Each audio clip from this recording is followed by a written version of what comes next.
ازاي انت بتقولي بتقنعني كل ده باهميه السوشيال ميديا وقد ايه السوشيال ميديا حاجه مهمه ولازم اشتغل عليها ولازم اركز فيها، وفي نفس الوقت بتقولي دلوقتي تواصل مع عميلك اوفلاين؟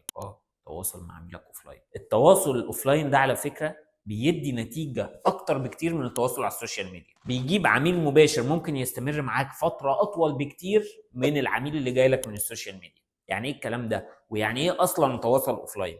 انا هقول التواصل الاوفلاين ما بيخرجش بره ثلاث اربع حاجات بالنسبه لك كدكتور. اول حاجه انك تتواصل مع عميلك جوه العياده، يعني انت قاعد في عيادتك، التواصل مع العميل في انك تساله اهتماماته ايه، محتاج ايه، مشاكله ايه، تقييمه ايه ليك ولادائك ولعيادتك وللموظف اللي قاعد بره. التواصل ده مهم، التواصل ده بيفرق جدا.